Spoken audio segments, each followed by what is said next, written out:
the Hot Pink America podcast.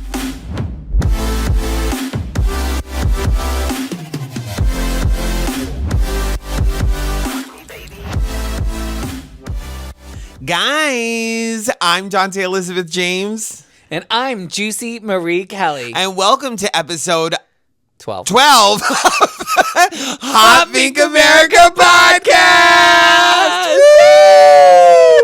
Sorry, guys, we are just recovering from watching the Manosphere documentary for y'all.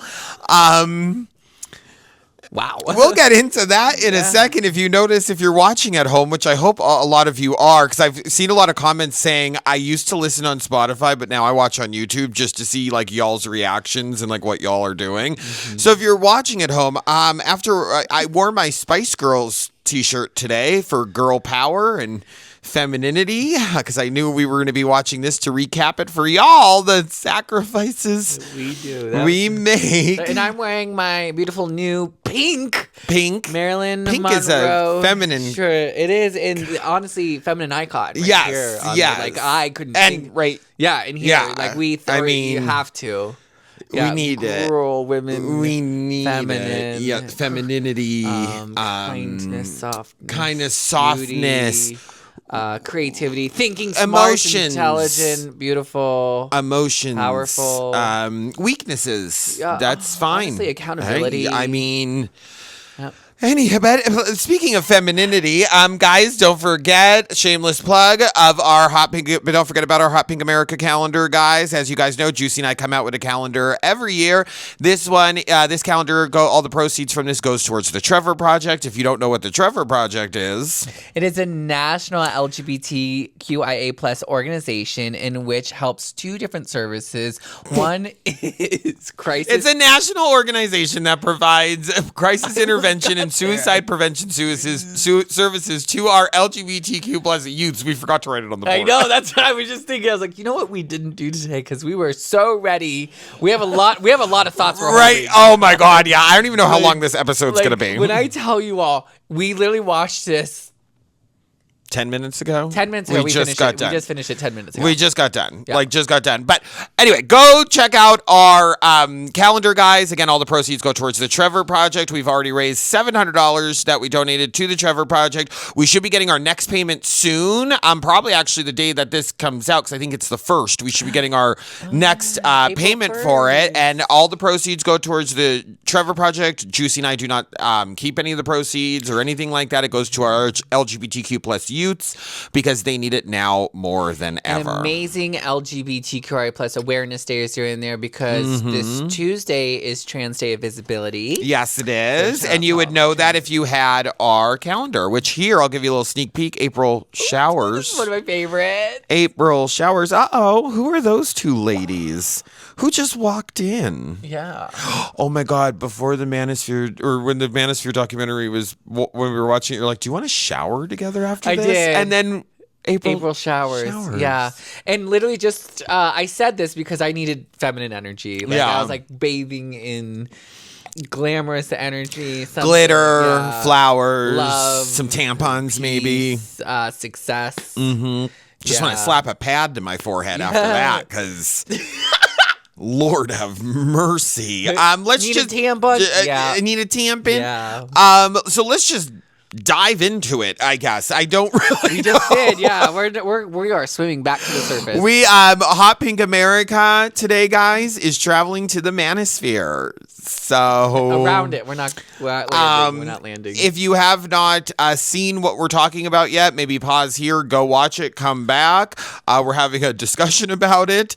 If you don't know what it is a documentary called Inside the Manosphere on Netflix. It is directed and hosted by, what's his name? Louis Theroux. I almost said Justin Theroux. That's why I was that was the other one. Louis Theroux, even though a couple of the men in this documentary were calling him Theroux. Yeah. It's Theroux.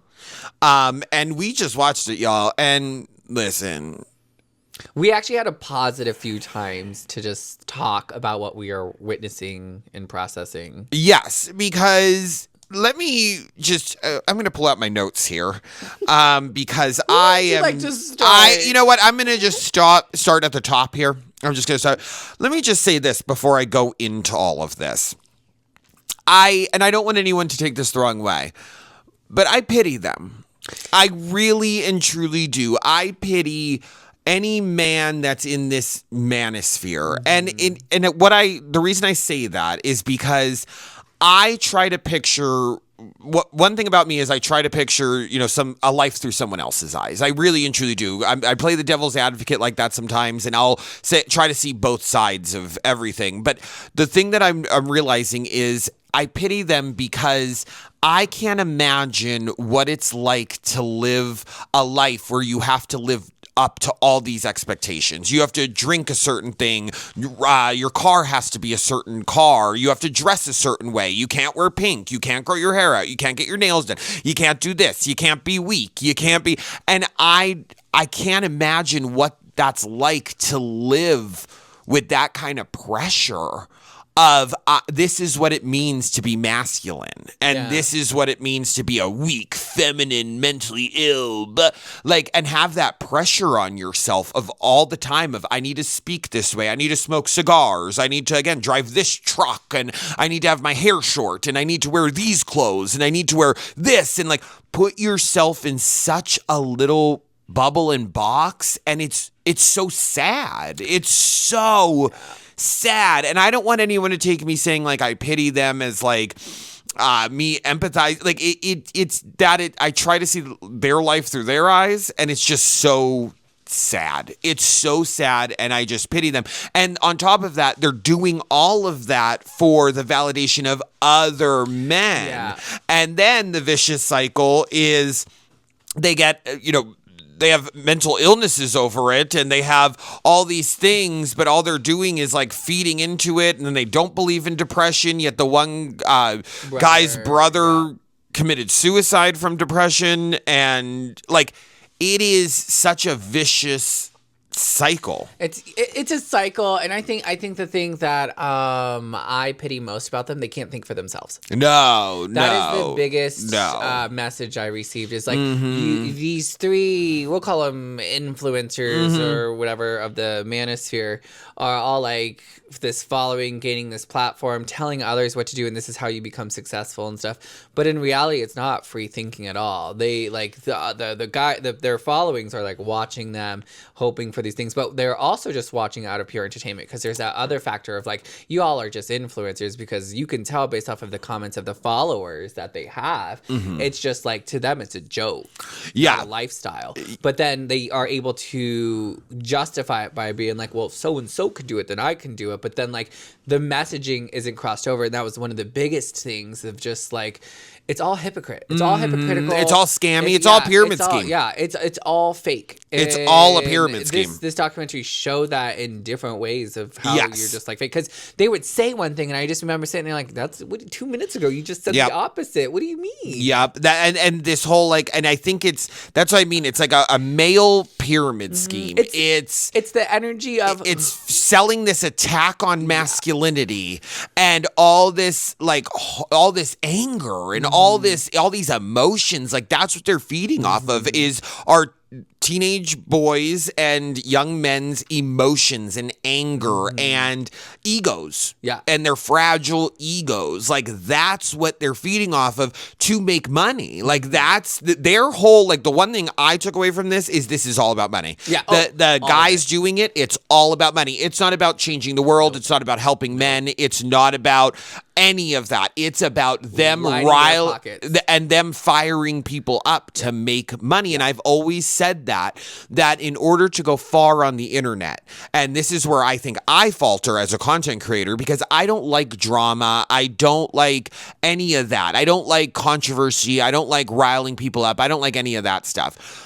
And I think that's where people love that. They crave that. And I've noticed throughout the years of being a content creator, how many content creators that are in controversies or getting canceled or say crazy stuff, they blow up faster because people want more and more and more and more. And that's what these guys are doing. Because one thing you and I talked about also is I don't think they're like this in their real life. No, and one of those guys proved it. Yes. Well, actually, multiple of them did, but there was one specifically on there.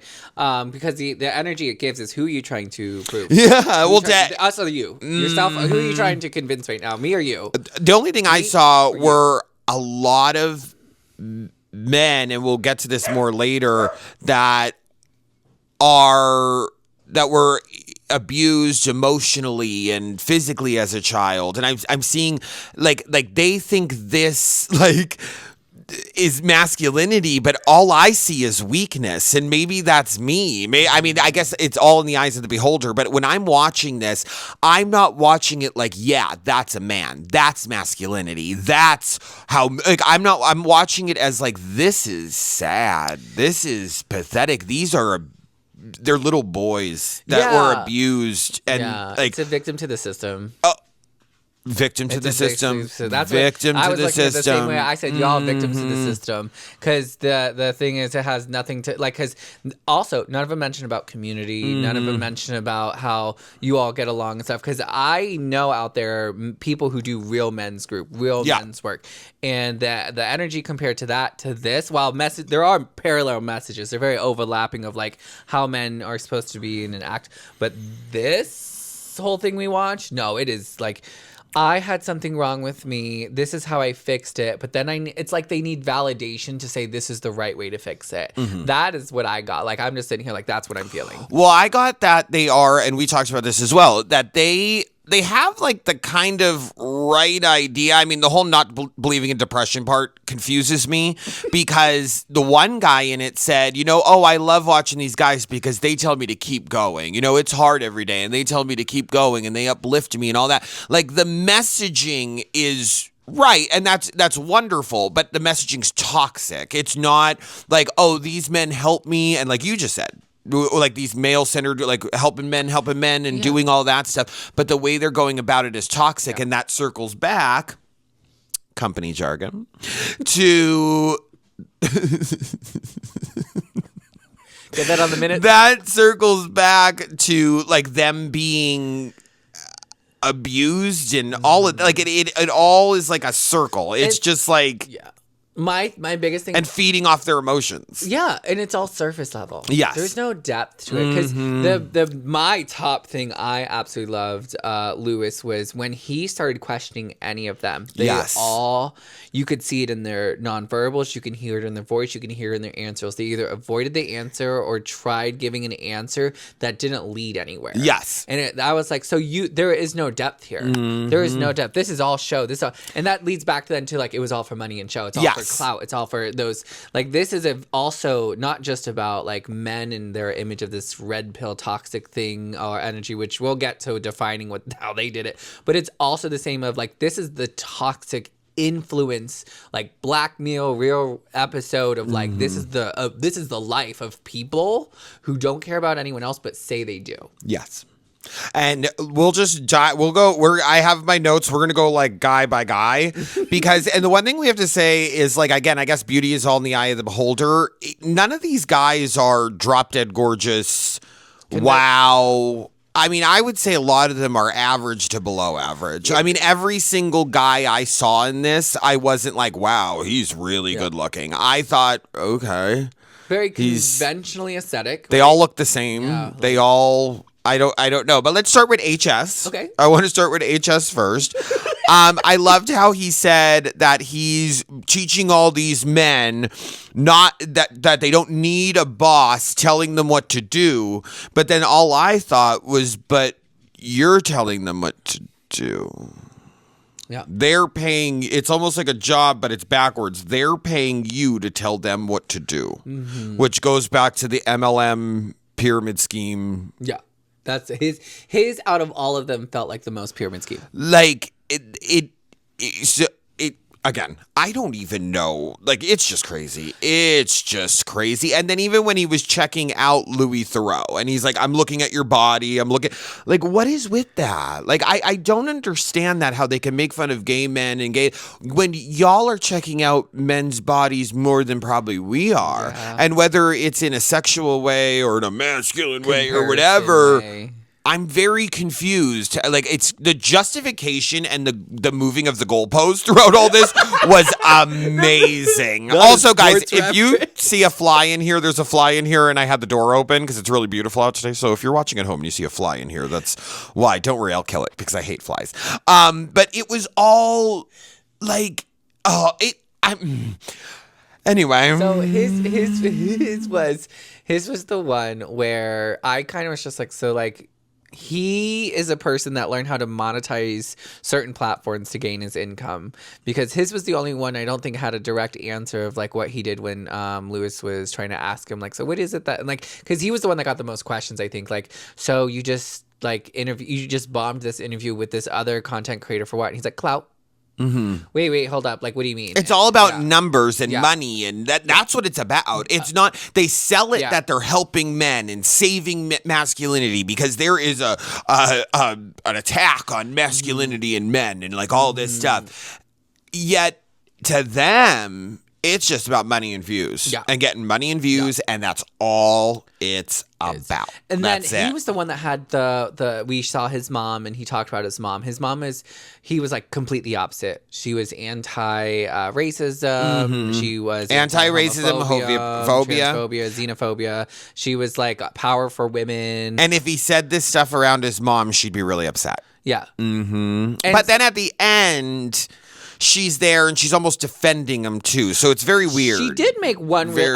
There's one statement she said, I agree. So it's like that devil's advocate, because she kind of looked at Lewis and goes, wasn't this what you're doing with your documentary, to do the same thing? And I didn't disagree with her. Like, but, I didn't disagree with her either. The principle's different. But this isn't toxic. No, that's the difference. Like, and I don't understand where you don't see that. Yeah. I mean, and that's what I mean. I think a lot, and we'll get to this too. The intentions were different. I think a lot of the women I saw in this documentary, their girlfriends, their wives, their mother, all of that, don't truly know what's going on online. Yeah. Like, I don't think they watch it, or they keep them from it. That's another thing. That's the second one we'll get to. I also wanted to say with HS, he also, what I found interesting out of all of this is his luck turned a certain point, because he was the one that got into a car accident or potentially had manslaughter or something, which I was just like,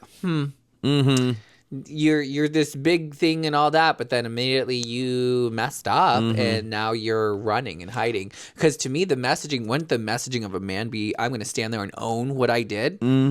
How is the own actions of what you say you're going to do flip? Because instead of saying, I did this, I messed up, I had this horrible accident happen, you run to your mom. Yeah, first thing I thought was, I was like, wait I think a big part of masculinity and being even just a human being is being able to take accountability. Yeah, and he did it. So I'm just sitting here like, what do you mean? I mean, and then the one thing I have here is when they were going after the predators, which, hey, that is awesome. Definitely. We need less predators out there. But I also think a lot of your fan base are those predators. How they found them, probably. I think a lot of your fan base are those. That's because in what they're teaching is like a man's a man and there's a hierarchy, and your wife is I forget what it was. They were like dishwasher. Your wife's the dishwasher. They're the maid, whatever. But I think the audience they're selling it to are also men that will take something like that and use it as an excuse for domestic abuse. The R word, grape, on all of that stuff. I think they don't either care or realize what they're selling, because again, I don't believe any of them are like this in their personal lives. Maybe, I don't know. But from what I saw there and how they interacted with the women around them, it was like, There's also a moral complex, because HS challenged the moral complex when Lewis started questioning him, and all of a sudden he's like, I mean, people have free will to do whatever they want. Just because I'm a person on the internet and say it doesn't mean they have to follow it, knowing that you make your money off of the following you have. So again, more contradiction, but two, you have no morals. Yes. Because you don't care about the weight of what you say and how you act. You just care about, are you collecting that check? And I think also, because I have this written in my notes too, and I think the biggest difference between men who are comfortable in their sexuality or gay men or anything like that are not scared of their femininity or scared of their sexuality or anything like that. It's funny because when those men, like in the manosphere, say you're mentally ill, you're this, your parents should be ashamed, you're weak, all this. The thing that I find funny is it doesn't bother me when they say that, because I find nothing wrong with that. Where if I were to say the same thing to you, it would completely dismantle your reality. Yep. That just goes to show who is the weaker one. You know what I mean? Like I get it all the time in my comments. You're mentally ill, you're this, you two are the F slur, blah, blah, blah. But that doesn't bother me. Maybe I am weak. That's fine. And guess what? I am a so that's fine too. But if someone were to call you those things, you would have a temper tantrum. So what does that say about masculinity? And it's all fake. Yeah. Well, I guess that's where it circles back to. It's what we call fragile. Because the other thing is, the only reason why people don't see it as fragile is because their masculinity that they find so valuable is only within what they can control. And the minute someone challenges what they can control, it shatters the entire illusion, because someone can be like, well, what about this? And like, well, no, that can't be for me. That's low. It's a hierarchy of masculinity. They try to sell people. It's when you're this level, you're at your best. Well, that goes back to you have to drive this car. You have to have this jewelry. And that's what makes it fragile, when we can be like, hey, it's. Well, I think it takes a stronger person to walk around like us. Oh. Yeah. Than to walk around looking like everybody else. Yeah.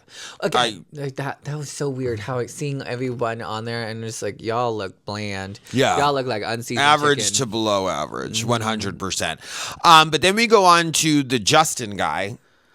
Oh. He was the one that was like, I'm open. I'm an open book. Ask me whatever you want. But then anytime Lewis would ask him a question, he'd hesitate.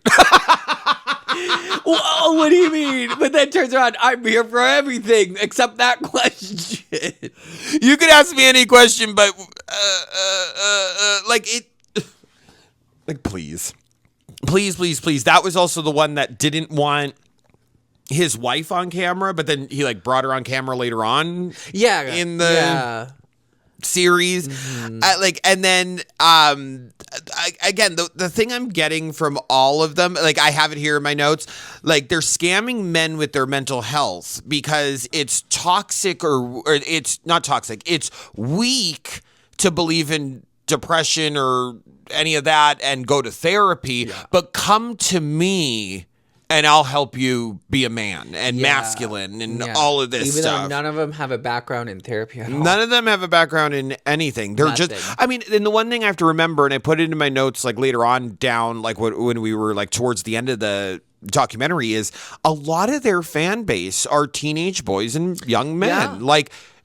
Impressionable teenage boys and young men. It's insane, and you're just scamming them out of all this money and promising them that they could have a life like you. But what they don't realize is the only reason you have the life you have is off of their backs. Yep. So unless they start a podcast or start selling or doing what you're doing, which there's not a huge market for, you're never going to get to where they're at. True.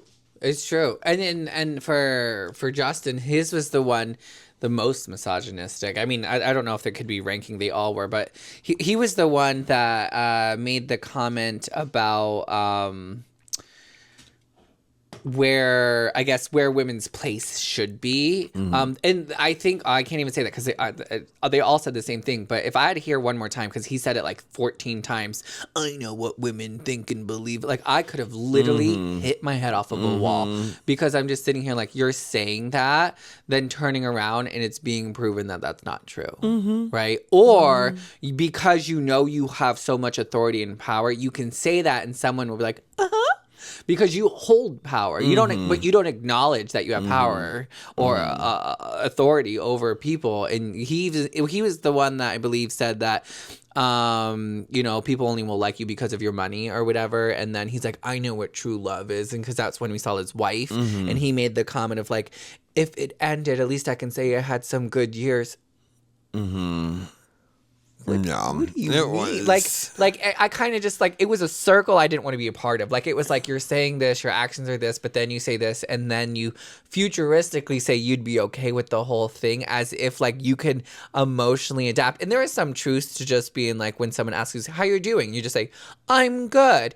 In reality, it's just you don't want to address anything, even if you're not good. Well, and going back to what you just said is that it's this and this, but then it's this and this, like on the other side of it. And I think that's what all of them, because if you notice through the documentary, all of them have a problem with Lewis. Like all of them are like freaked out, geeked out, because I think it's because they're not in control of their own narrative like they are on their streaming platforms, that they're not in control of how they present themselves on their, like they do on their streaming platforms. Like even when Justin was like hesitating and he was, I'm open.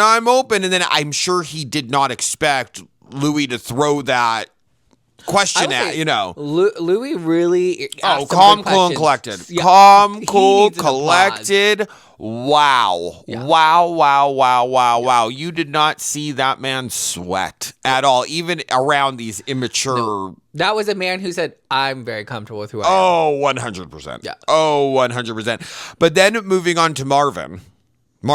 Yeah. One with Ange? Marvin, whatever his name is. Giant nerd. I think he's just a giant nerd.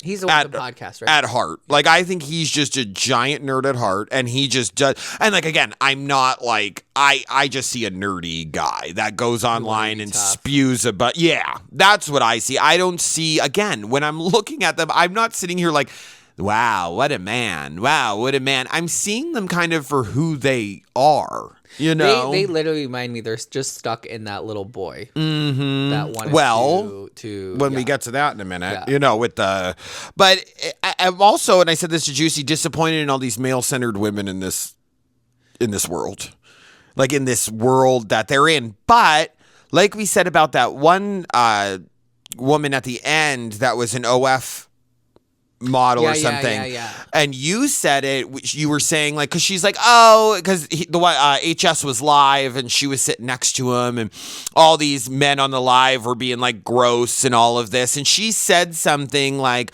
that's just the male audience. And Juicy goes, well, I feel like, that's just a boys will be boys excuse. And I said, I agree, but I don't think it's that. I don't think she's thinking of it like that. I think she's thinking of the money. Yeah. And she knows her audience is male audience members. I don't think that she cares what they say to her. Yeah. Because she's making the money. Bank. Mm-hmm. I don't think none of them care because they're scamming all of you. Yeah. I mean, it's just like, and the next thing I have is the dictator in the relationship. And all that it's promoting is domestic abuse and sexual assault. That's all that to that audience. That's all it's promoting. I'm the dictator. This is a dictatorship. You do what I say and how I say it and and this and that. Yet on the other end, I don't see them as the dictators in their relationship. I see them as having open marriages, which if you want to have an open marriage, just that's what I wanted to bring up. Go for it. Mm-hmm. And if you want to have a traditional marriage, which I see them all doing, then go for it. Mm-hmm. You can do all that stuff. It doesn't need to be this toxic. Yeah, it was I'm a dictator. The one-sided monogamy thing. Oh yeah, which it was the first time I've heard that term used in any type of way. I've never I teach relationships that I've ever heard of one side. Like there's either monogamy, there's monogamish, which is where like you might play together. There's openness, there's polyamory. There is so many different terms. And hearing one side of monogamy, I was like the thing is, some of the conversations got hung up on that, and I'm just like, you can have whatever relationship you want, because the thing is, they all are very open about it. They're not nobody had secrets in the sense of like how their relationship's gonna run, which that seemed to be a value of everyone. Everyone just be open and honest. Yeah.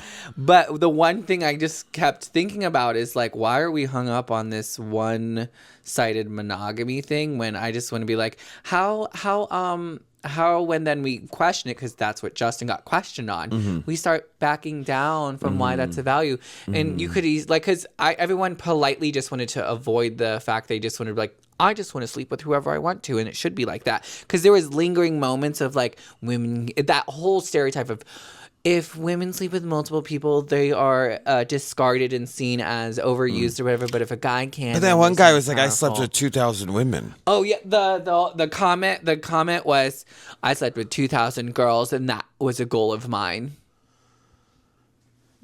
The only thing me and Dante had the same look. We both did this. Cause like what? First of all, gross, and second of all, just reach for the and listen. Hey, listen, and because they brought Bonnie Bell into this too, the one adult star, and hey, listen, I don't care if you're a man, if you're a woman. I mean, my personal thing is if you've slept with over 2,000 people, or that one, she slept with 1,000 guys in one night. I don't care if you're a man or girl. I personally just think that's like, ugh, but that's just me. That's just me. If you want to do it, it has no effect on my life, but I'm judging you, and like, ugh. Okay, that's nice. Yeah. Like, and for again, I don't think that's a man, though. No. I don't think that's like, oh, I slept with 2,000 women. Oh, okay. Yeah, like I just... Cool. For me, I was just like, that's your... Like, ew. How does that... How does the action or the number relate to anything? Like, that's just yours. Because it's to impress other men. So you slept with 2,000 women, if that's even true. Because one thing I was thinking about too, I don't know if they're all out there sleeping with all these other women. I mean, I'm sorry. It's so hard for me to believe that these guys are catching women like they say they are. I'm sorry. I don't care. And maybe the only one would be HS, but he's also an OF, person. So he's also, it's an exchange. He's sleeping with another OF model, or she's performing fellatio on him in a bathroom somewhere. That's one thing they say in the documentary. But that's transactional. Yeah. I'm going to create content for my thing, you're creating content for your thing, or whatever. Yeah. That's not him like going out and being like a ladies' man and like... Yeah, that's what it made it. That's the thing, though. They all made it seem like they were a ladies' man with it, but that's not. I don't think they were. They were building an exchange for themselves. I don't think I'm a person like, live your life, live your dreams. Like, because do I find it gross? No, but it's the mentality of like, you think this made you better in some way. That's the crazy part I don't get. Well, that's what I have in my notes next is I don't think his marriage is what he said, or his relationship with Angie Marvin is what he says it is while he's standing there with a pink poodle. Like, I just don't. I think that's why he was so hesitant for Lewis to talk to her too much and all of that, because again, I just don't believe that behind the scenes their life is what they're doing. And are a lot of the women male-centered? Sure, 110%. And I'm not saying that there's not something wrong going on there, but I don't see them treating the women in their life the same way that they were telling you to treat the women in their life. Yeah. Your life. Yep. It's hypocritical. Yeah. Because he was the same one. Spoiler alert, they broke up. Oh, yeah. Ange left him, but it was my favorite part. And I think she left him because of this. Oh, yeah. I do. Because she probably was like, oh, yeah, we're fine. But it was when Lewis was just like, so he wants multiple wives. Mm-hmm. And you could see Lewis like, you weren't supposed to say anything. Yeah.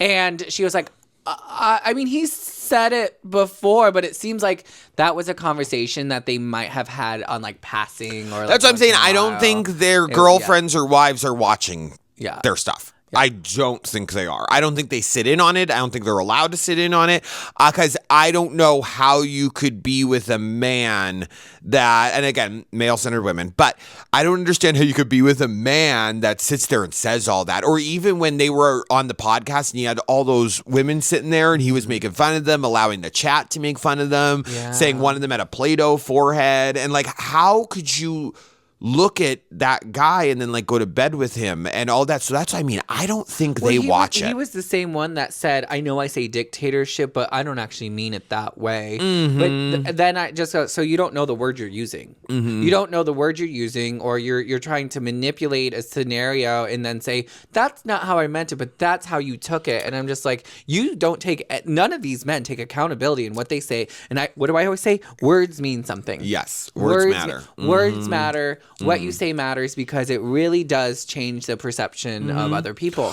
Well, even Louis said it when he was on the podcast with them. This is how misinformation gets spread. Oh, because yeah, there was the neuroscience person that was saying that the DNA women consume related through sex can stay within the body, the brain, and then also be transferred to the DNA of. And Louis Theroux's just sitting there like, wait a minute. And they were like, it's been proven, but nobody pulled up studies, nobody pulled up where it was. I always say that though, like speaking of like the guy that was on this thing, I love you don't know these people on TikTok. I always said I could go on TikTok. I mean, I'm too famous now, but I could go on TikTok and be nobody and be like, I'm a neuroscientist and this is like, you could pretend to be anybody. I mean, even for myself, even an expert within the field, I will always say it depends because there are so many different variables. The minute someone says fact and then doesn't back it up just makes me go, I'm going to look into this myself because I don't know of what we're talking about or how this is going. Because the way that unfolded, I love Louis' answer. He was just like, yeah, this isn't it. And I love how he wasn't afraid to speak up. He was like, this isn't, what is this? I can only imagine the stuff they had to cut out. Yeah. Oh, I can only imagine what they're editing. Well, I put here, speaking of Marvin in the podcast, I remember at one point, I believe Louis Theroux asked, like, why isn't you don't allow your wife on the podcast? You don't allow her in front of the cameras. And I put here in my notes, I think his wife or girlfriend, I don't know if it was his wife or girlfriend, but anyway, Angie, he didn't allow her on the podcast or anything like that. And I put in here, and not put her in the light to be torn apart because his whole platform is tearing women apart. Marvin was too, and he like, Louis says like something about Marvin being afraid to be like shown as like vulnerable or weak and all of that. And I think, again, he doesn't have his girlfriend on or his wife, Angie, because if you sat there and like saw the chat and how they were tearing apart those 5 women that were on the podcast, that's probably why he doesn't have Angie on. Or she doesn't know about her or anything because he doesn't want her torn apart. Well, there was also there was the assistant up front who books the girls who all of a sudden was told to be quiet in that same scenario. That's what I'm wondering. Like, is it all really like that? Well, if they expose him, he wouldn't have a podcast anymore. All that would be shut down. That's what I mean. I mean, this definitely exposed them. Oh, yeah. I mean, for whoever watched, I did see, we're a little late to this, guys, because this came out like a couple weeks ago, maybe a month ago, and people were already riding this trend and this train, watching this and discussing it. But I know that there was men coming on that watched it that were like, whoa, this is what? You know, that didn't know that this was going on behind the scenes and all of that stuff. Like, it's insane. Like, so insane. And then I loved that they know they're being horrible. They know that they're scamming people. Because Louis Theroux asked them in the one part, why not just be a good person? And he didn't say, and that was, I believe, to HS. Yes. And HS didn't say, well, I am a good person. You know what I mean? Or this or that. He goes, the money. Yep. The other thing, every single one of them admitted to like being like, I'm doing it for the fame, the clout, the money, the success. Like they all at some point, when the way they answered his question, like you just admitted that this is all crumbling. And if the minute someone found out, done. Yep. I always say people make the most horrible people famous. I mean, I will always say that. I will say that till the day I die. But another one of my notes is that HS admitted he's a scammer. You pointed that out. I pointed out because he said it. He was like, you could call me racist, you could call me homophobic, you could call me xenophobic, you could call me a scammer, you can call me misogynistic, and guess what? I am all those things. What are you going to do? And then Juicy goes, he just admitted that he's a scammer. You just admitted it. Black and white. Like, you just said yes and. Crazy. I mean, it's just, wow. I mean, I'm not the sharpest tool in the shed. I'm not. I'm the shed. But there are people out there that make me feel so smart, and like I have it together. You know what I mean, even in moments that I don't, because at least. Oh, thank you. Yeah, I know. I'm just being humble. Not after this. I'm Einstein, okay? I am Einstein, and I am... You know, if they could get up there, you can. Because I think, well, I'm not the brightest tool in the shed, but at least I'm not being scammed by some misogynistic online. Some platform. Oh, yeah, and the one had that website that was proven didn't do anything. Mm-hmm. It was the one you could pay like $50 a month or whatever. And so Louis did it. And then like he later was just like, I haven't gotten anything. It's been months. It's just draining my bank account. Well, the one thing I loved about Louis, and this is going back to him like keeping it all together, is they were so emotional and triggering. Like they were so like I felt like when Louis was talking to them, I felt on pins and needles. Like I had to walk on eggshells. Like where Louis didn't. That's why I give Louis, whatever, props, because he was like, I'm Louis. Just going to ask what, you know what I mean? Because like, even at one point he looks at HS and goes, are you triggered right now? And just starts laughing. And I'm like, Louis, like he just didn't care.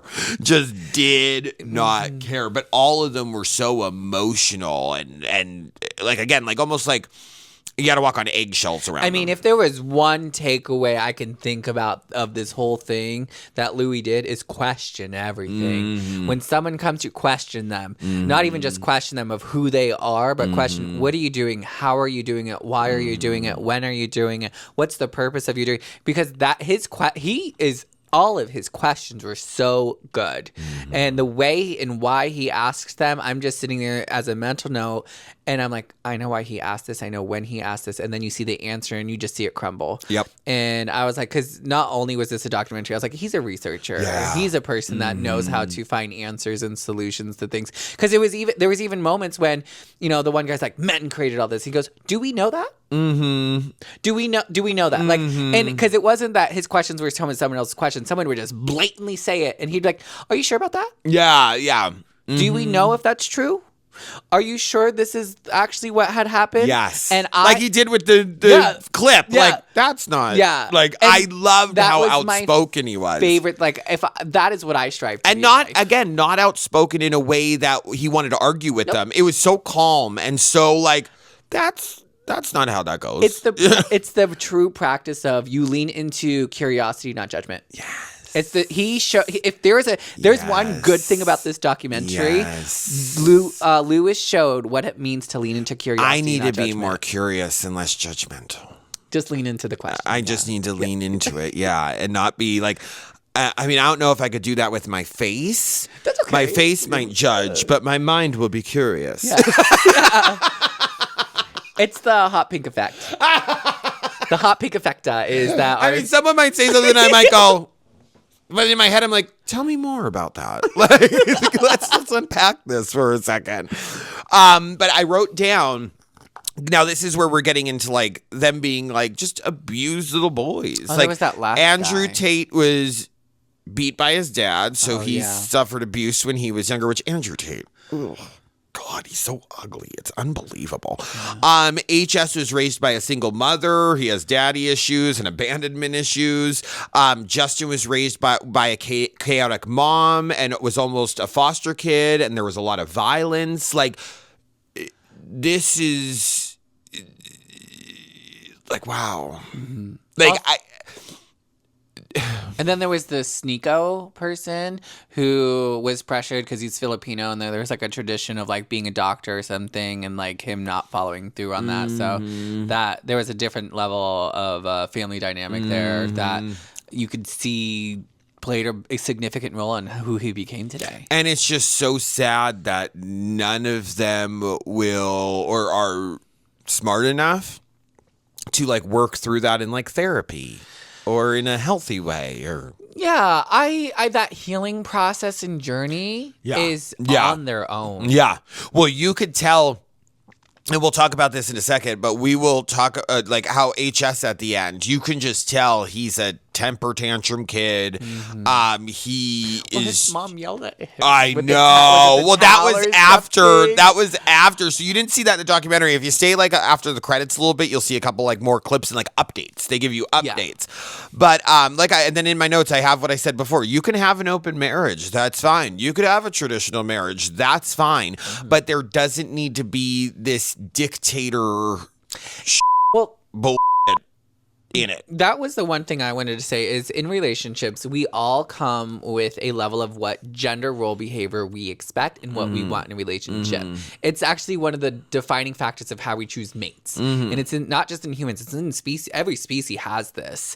But humans specifically have gender roles because we have a higher level of what gender is because it's a social construct. And all of them, if they want a role where I want my partner to be X, Y, and Z and do X, Y, and Z, and I'm going to be X, Y, and Z, that's also okay.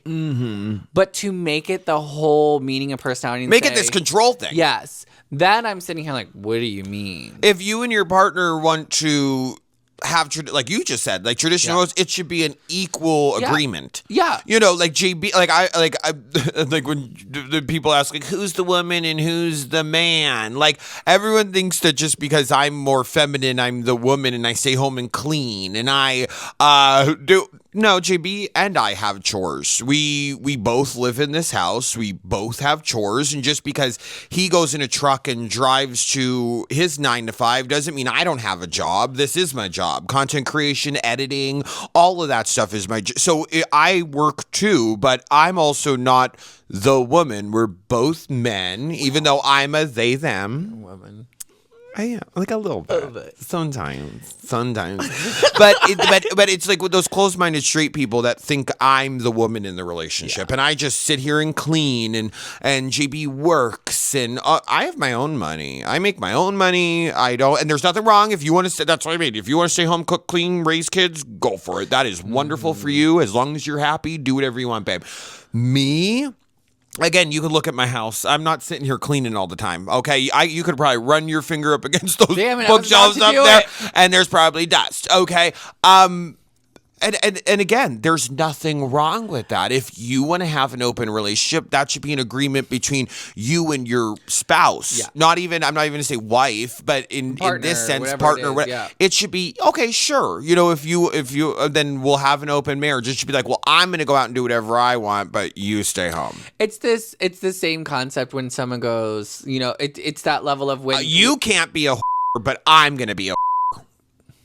I mean, if you both agree on it, then cool. You know what? Then that's your business. And I even hate saying that because there's nothing wrong with wanting sex is healthy. I think there's nothing wrong with sex if you want to go. But that's like that when I said like, oh, you could be a, I could be. You know what I mean? Like, because they think women that sleep around too much are, but they're allowed to do it. Yeah, which is exactly what they say. It's literally the premise. What? Like it is just so crazy. But then this part that actually I believe you picked out, it was HS will say the Jews, yet one of his friends is Jewish. Right across. He'll say online that he hates women, but his mother's sitting right there and doesn't. An extreme, powerful liberal woman. Like. I just don't get it. I don't even say liberal. She's very inclusive. Like, it's so hypocritical. It's like an oxymoron. It's like he's denying all the parts around him to be something else. It's scamming. You know what? He wants to be special. And this is like, okay, yes, he wants to be special. He wants to be seen. He wants to be heard. You could tell that. But this is what it reminds me of the MLM. is I'm going to show you my life online, and this is my life, and here's my life, and I got all this, and blah, blah, blah. But it's all like when you join Avon, you have a chance to get a pink Escalade. And I got a pink Escalade. Yeah, but you can get that pink Escalade. There's like a million other women that want that, and only one of you can get it. You know what I mean? It's like, it's unattainable. Well, there was, honestly, the one that kind of made me sad was that guy who was friends with or followed HS, who was the one that was homeless for a little bit. That broke my heart because I could see that because when he spoke, I was like, I understand your thoughts. Like, I understand this mentality of, like, you're trying to go from surviving to thriving. And even some things he said, I'm like, you better work. Like, okay, you found yourself. Because even though he idolized HS, you could also see that wasn't fully him. And he knows that too. Because I feel like he didn't admit, like, he got himself out of there. HS didn't get you out of whatever. You did. And he tried saying that. And I think in a few years, he's going to sit there and go, I did all this. It was me. And I worked for on myself to do that. And they're lonely. Yeah. That's what it came down to. That's all I was like, you need community. I was like, this man needs community. And that's the sad thing, is not a lot of men have community. In a healthy way. Yeah. Should I say. Yeah. You know, like you need, they go to these men online because they're lonely. They're looking for a male figure to guide them. I mean, if you want my personal opinion on the fact that there's two areas of community that's easiest for men, but the problem is it goes to, is it healthy? One is gym culture. There's a lot of male culture. Yeah, that, like, the gym culture. You go to the community, you go to gyms with your buddies, you all do whatever. And then the other is gaming, right? Those are the two areas that you're finding a lot of men at because that's their community they're building with other like men. The difference, though, is what makes it unhealthy is that, like, where are the boundaries, where are the expectations, where are the rulings for it? Like, outside of those two places, do you all meet up? Do you not meet up? Do you stay until, like, what is the relationship then start to build? And where is the ebb and flow of, like, because people think community is, like, all positivity. It's not. Community is literally a roller coaster. You will have to continue to build on it. You'll have to continue to flow it. And to me, those men don't know how to personally find community because they also don't know how to build relationships. Because they built this system that having relationships is weak and being vulnerable is weak and this is a mental illness and wearing nail polish is you belong being in an asylum and you know it's but they built it. That's the crazy thing is they built all this but then are upset by it. Yeah. Yet you follow it. Like explain that to like. It's that how that one saying goes. So like everyone thinks it's a man's world, and the woman goes, "Who created the system?" Yeah, that clip. Yes, 100. And again, all I'm seeing is these men that were either beat by their fathers or didn't have a fathers, or have fathers, and all they're doing is screaming for help. I mean, that's what this all is them. Like and I always get those comments too. Like someone will comment, like some bag will comment like this, like on a video of mine, like this is fatherless behavior. Okay, but I'm not acting out. I'm not toxic. I'm not. And guess what? I was raised by the 5 most strong, powerful women you will ever meet in your whole entire life. And I would have rather been raised by them than some toxic man. I mean, my mom today made me laugh because she was like in the parking lot or in the grocery store or something, and this guy like did something, and she like, I don't know, and she goes, yeah, well, what he doesn't know is I'll cut off his and mail it to his mother.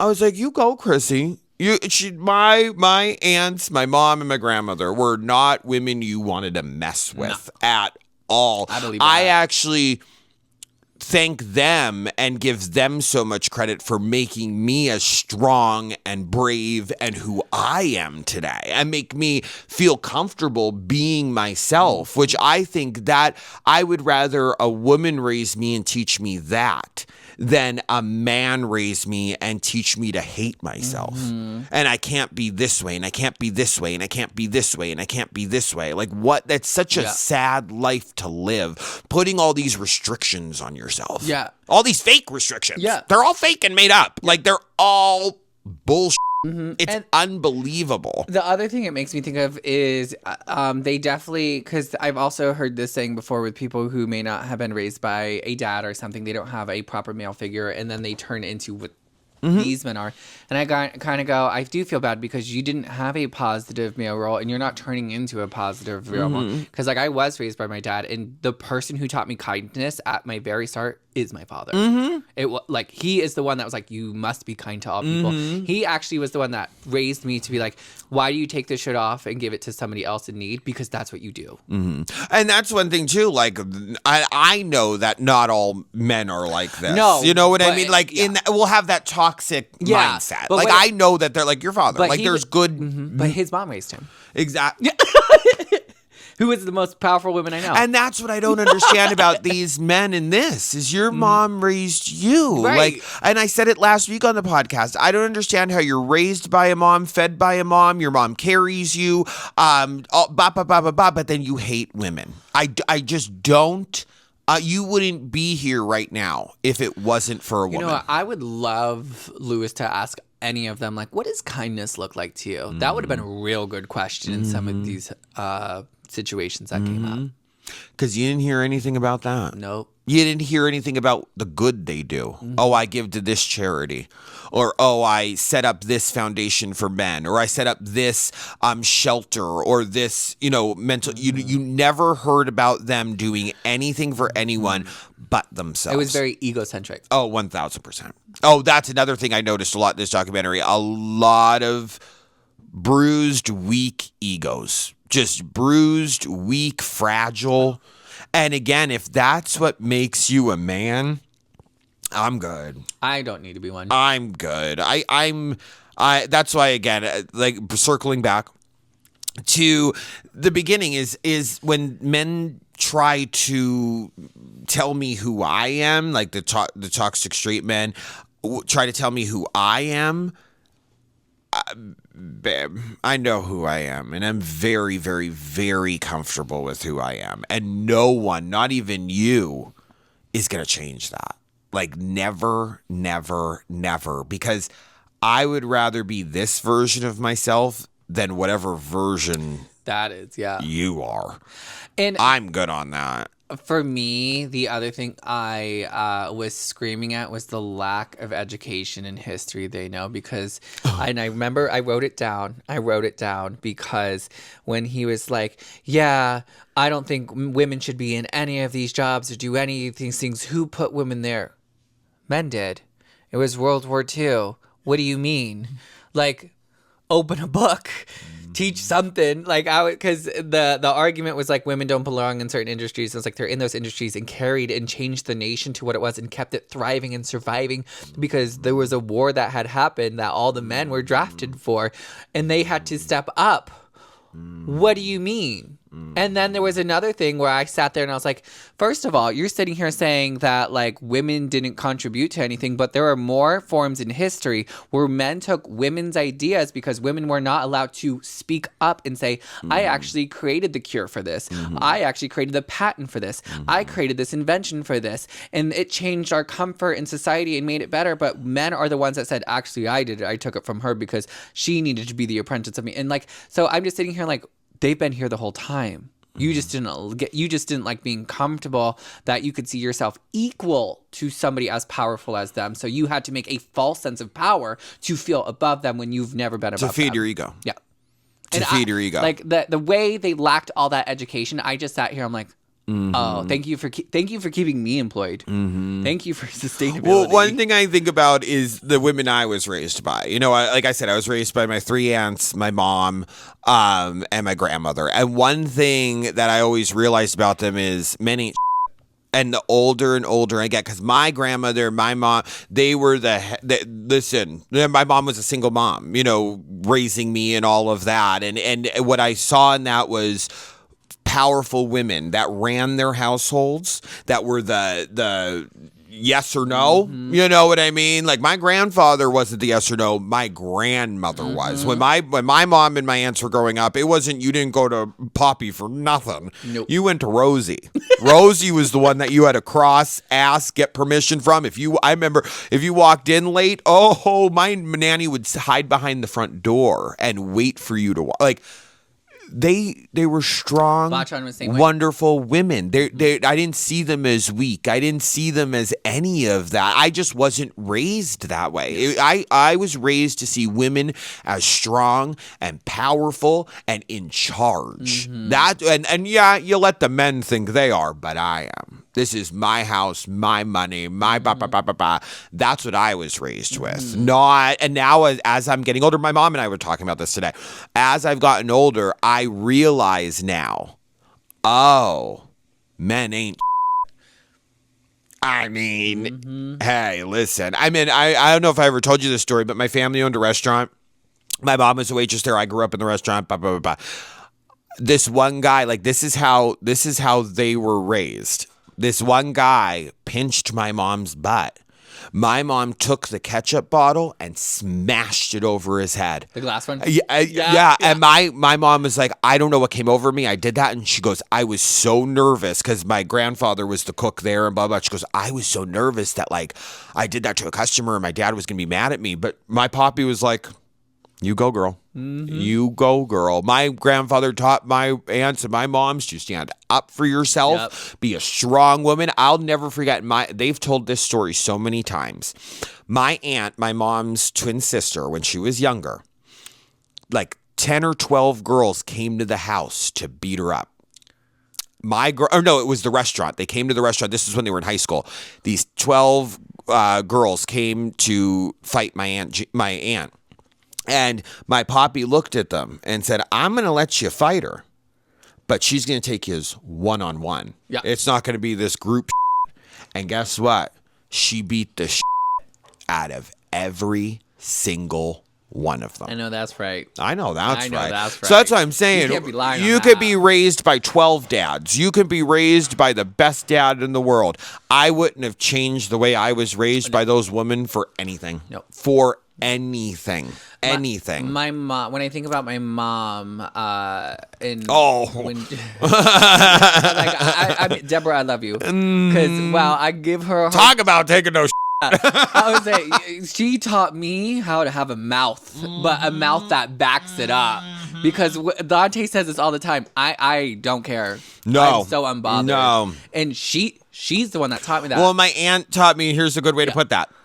Don't let your mouth write a check that your can't cash. Yes. And she always would say that. I can cash anything. Because my mom never was a condone fighting in that sense. But what she did say is, if you want to be taken serious, you got to take yourself serious first. And there are times I've been in public with my mom and someone will do something and I'll come. My mom wants to be the fired one up.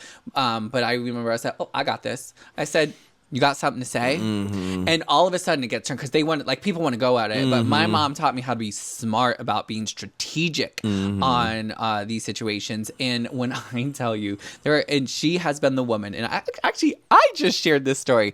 We talk about high school and like how many people, like we all have these stories. Like I had a teacher try to call the cops on me for harassment because I was trying to ask her a question because this is a grown woman and I'm like 12 years old. And I'm like, what did I do that caused me to like all of a sudden like you not talk to me like a student? Guess who showed up? Principal. Same day. And my mom stood there. She goes, I'd like to speak to so-and-so. He goes, she's in the meeting. She's like, funny, I got time.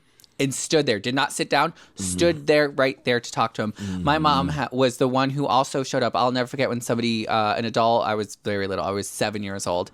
We didn't curse in our house. Like we did our best. Yeah, well, I know. It changed. I know. That changed real quick. But my mom was trying to be like she, in her mind, she's like, can't curse, we can't teach her. And I remember I heard my first, I got called a curse word. And I was just like, it hurt my feelings. I'm like 7. I'm like this. And I go home and my mom goes, you seem different, Jake. What's going on? Like, I just talk. Like, she wasn't how's it going? She's like, talk. You need to say it or stop making an emotional thing. Like, someone said this to me. She's like, what? I'm like, and I was like, so I told her. And she's like, okay. Do you remember the name? So I told her the name. She goes, great. The next day, she grabs my hand. We walk into, it's like one of those before school things. He goes, is this the guy who looks directly at him? And I just like shake my head. And she goes, if you ever speak to my child like that again, you will be fired instantly. He was fired in a week because he said something back to my mom. She filed a complaint. And so my mom modeled how to control the respect that you deserve. So she's the woman who showed me while we have issues. She showed me like I have to respect myself first, and so that's why I'm not afraid to walk up to someone like, "Would you say?" I'm not the one. Oh, 100%, 100%. What were you said something. I didn't catch it. But I also I learned my slight attitude from her too. All of my attitude. All of my attitude comes from my mother. Slight. Your slight attitude? My slight. It's just small. Nothing's small on you, Bubby. There's a clip. I'm very like. So what is your final thoughts on this? Because we're running out of time here. I know. What are your final thoughts? I saw all my notes. Because this really took up, I can't even believe how it took up the whole episode, but there was a lot to cover. I mean, there was something else to talk about, but we can talk about that next week. We got plenty of I time. mean, what I take away from it is it made me love and appreciate women more. It made me realize that, God, if only women ran the world, God, would it be just a beautiful, wonderful place. And that many... Yeah. I mean, that's what I got for him. Oh, and that there are a lot of emotionally damaged men out there. Yeah. And I feel bad. Again, I pity them. I mean, that's just what it is. I would pity. It's the human in me. I honestly pity them because just what a life to live. I mean, it's just you're searching for something, and you think it's in this money or in treating women this way, and it's in none of that. It's in that little boy that you once were. And that is so sad because I could look back on my childhood and don't get me wrong, I did not have a perfect childhood by any means. This isn't a pissing match. I'm not going to say I had it worse than anybody else or blah, blah, but it was perfect by no means. But I would never trade any of that because it made me into, I think, the good, brave, strong person I am today. Yeah. You know what I mean? Like, I could have taken what happened in my childhood and turned into a piece of shit like that. And didn't. Yeah. I mean, I turned into an alcoholic, but that's... Then you recovered. That's a whole other story, which I noticed our Soberversary episode is the least watched podcast episode. Oh. So thanks, guys. That's interesting. Thanks so much. You want to know more about me? Huh? And my sobriety journey? Anyway, but what do you take away from it? The few things that I take away are definitely question everything. Question everything. Hey, and guess what? Like I said a couple weeks ago, that's why they do what they do with marijuana, because marijuana makes you question everything. Alcohol drops your inhibitions, where marijuana heightens them, where you're like, wait a minute, something doesn't seem right here. Wait a minute, something doesn't seem right here. But yes, question everything. And if 100%. You're one of these people who, for some reason, I love questioning everything. Same. Did you get your hair cut there? Tante, did you finish your Celsius yet? I don't know, Juicy. I don't know how far I am. Okay, well, I'm questioning everything. I'm questioning everything. Have you ever eaten corn on the cob? But question everything. And then the other thing that made me think of was I don't remember. Remember when you remember when you remember. Remember when you remember. You can't replace it with it. So question everything. Question everything. Oh, thank you. You're welcome. If you're easily influenced by these people and you're sitting there going, yeah, this is a person, I question you if you're like, that's your role model. Someone like that is your role model. Something that you know you can't achieve and never will because you don't know you don't have the same scamming ability and fake agency of yourself to do that. Like I'm gonna say, if that's what you're influenced by, wow, like you really need to think about like where your values are. Well, another thing, watch who you give your money to on the internet. I mean, that's some of these people out here. I mean, that's the crazy thing, and that's what I even think about me. Like, I don't know how some of these people online do it. I mean, I've never asked people for money. Yeah. I mean, with the calendar is one thing. You're getting a calendar, the proceeds go to the Trevor Project, but I don't know how some of these people do it. Maybe I just have too much of a conscience. I don't know, but it is. Yeah, it's all building like community. But again, when I remember he pulled up that website, I was like, me and you wanted to start the Patreon, and I'm like, oh yeah, but like I feel bad asking people for money, like, and I like it's just crazy, like it's just nuts where these people out here, they don't care,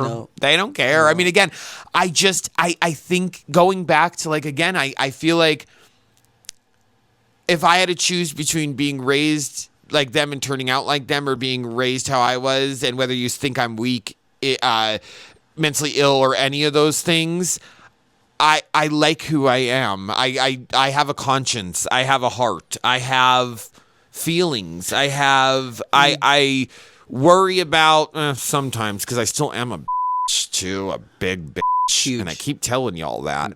But I still care the impact I leave on people. Yeah. Sometimes, not the annoying ones, because y'all can just go.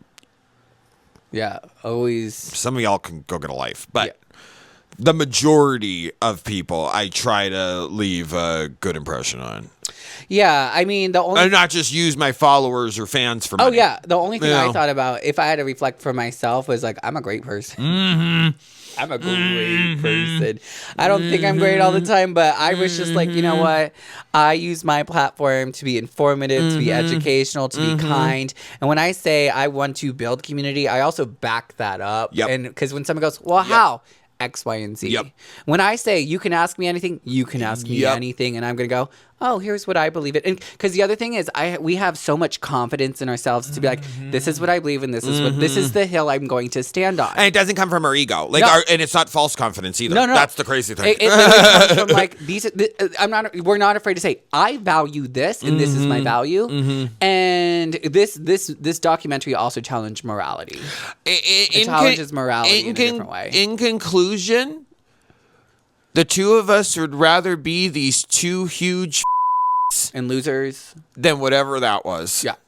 If it means that I will never see a dime to amount they make, which isn't true because I'm very successful and I know that's our life and we're money magnets and we attract money and all that.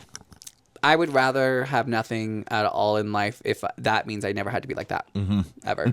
And real quick, also, you know that all the people around them are only with them for their money, their fame, status, clout. All of that. They're the cameraman. They're the. But that's also why they are only around people. They are only around other people for their own clout and stuff too. And they've said it word for verbatim. Lucky us that we have such a great group of people around us, and chosen family and real families and all of that. I mean, thank the universe. Honestly, like it made me appreciate who I am more. I guess I would agree. I could take away from that. But if you're going to go out and watch the Manosphere, good luck. Good luck. Good luck. Take deep breaths. Good luck. Juicy said today that might be the day they start smoking. Juicy's like, maybe I could get a cigarette off you, Don. Yeah.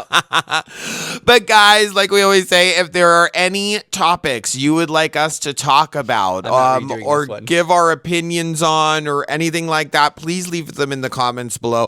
Please, guys, also don't forget to like, comment, let us know your thoughts. We love reading your comments, guys, and thank you guys for we got 10K on TikTok, on our Hot Pink America TikTok. So thank you guys. You guys have been really enjoying the clips. So thank you guys.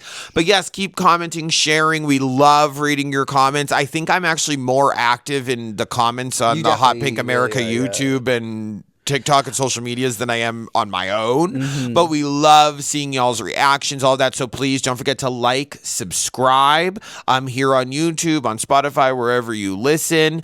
Don't forget about the calendar. Am I missing anything? And we're booked. Booked, busy, and blessed. Right? Yep. Oh. Sisters in Christ. Sisters in Christ. Someone said this is also a crown. I saw that. Yeah. See? I'm in the comments. We read your comments. Yes, we do, guys. Dante's way better at responding than I am. On YouTube. I'm usually the one responding on YouTube. I'm usually the one on TikTok, which I don't. Well, if I comment on the TikTok, I'm usually your mother. That's I don't. For me, it's like I'm hot pink man. Yeah, exactly. Trade secrets. Trade secrets. Anyway, guys, we love you so much. We hope that y'all have a positive rest of your week. Don't forget your positive rest of your week is up to you. Keep that chin up, babe, in every room you walk into. And hold on to hope for a better tomorrow and stay juicy. Love you guys. Bye. I'm like scratching. Yeah.